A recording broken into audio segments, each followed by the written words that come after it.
Pia, good morning. All set na nga ang Taguig National High School para sa eleksyon 2025. Bubuksan ng botohan ngayong alas 5 ng madaling araw para sa senior citizens, PWDs at pregnant women. May hakbang ang paaralan para bukod sa mas mapabilis ay maging maaliwalas ang pagboto ng mga kapuso nating early voters. Ready na para sa eleksyon ngayong taon ang National High School na ito sa Taguig, na isa sa mga lungsod na may pinakamaraming botante sa bansa. Ang ating mga teachers ay physically, mentally, emotionally, and spiritually ready lahat. We have 39 clustered precincts. Ang ating electoral board ay 117 teachers, plus yung kaming DESO, mga DepEd supervisor officer, we have 8 DESO, and we have also 39 electoral board support staff. So yun ang bumubuo sa ating mga tao ngayong araw na to. We've been prepared for 2 to 3 weeks before the giving of paraphernalia po. As a matter of fact po, most of the teachers dito na po natulog sa school para at least hindi na po kami mangarag or mahirapan mag-prepare. Nitong Sabado natapos i-deliver ang election paraphernalia sa Taguig National High School.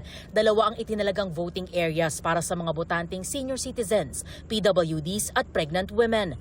Yan ay ang covered court at chapel ng paaralan. Silang dalawa itong strategically, itong area na to yung pinakamalapit sa gate, doon sa entrance natin, and at the same time malapit doon sa mga presinto kung saan sila nakaregister.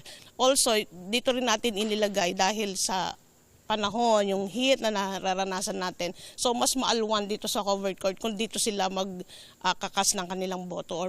Taguig ang naging ika-6 na vote-rich city o ang syudad na may pinakamaraming botante sa bansa, kasunod ng paglipat ng 10 Embo barangays mula sa Makati City. Mahigit doble ang itinaas ng bilang ng mga botante sa Taguig mula sa mahigit 449,000 noong 2022 na ngayon ay mahigit 680,000. Lumobo rin ng 38% ang populasyon ng Taguig matapos ang pag-transfer ng 10 Embo barangays na ngayon ay nasa mahigit 1.2 million.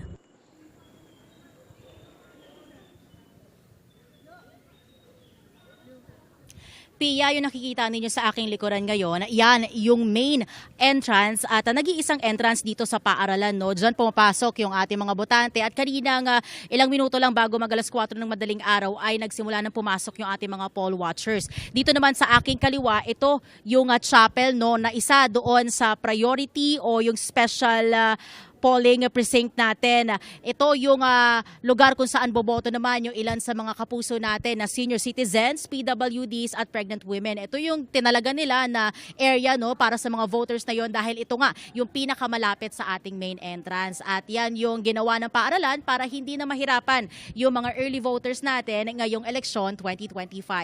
Mula po dito sa Taguig City, ako po si EJ Gomez ng GMA Integrated News sa Dapat Totoo para sa eleksyon 2025.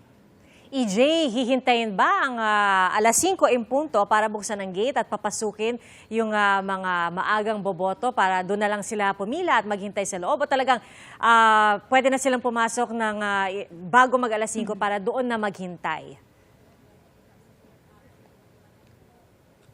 Alam mo, Pia, meron na tayo nakita, no, na ilang mga senior citizens, karamihan ay senior citizens na naging considerate naman yung paaralan dahil meron silang tinalaga dito, yung nakikita ninyo na waiting area, may mga ilan na pinapasok na senior citizens pero guided lang sila ng mga staff nitong paaralan dahil alas 5 pa nga magsisimula yung ating voting pero dun sa mga talagang maaga na nagtungo dito sa Taguig National High School ay pinapasok sila at mag-iintay muna sila dyan sa waiting area ng paaralan.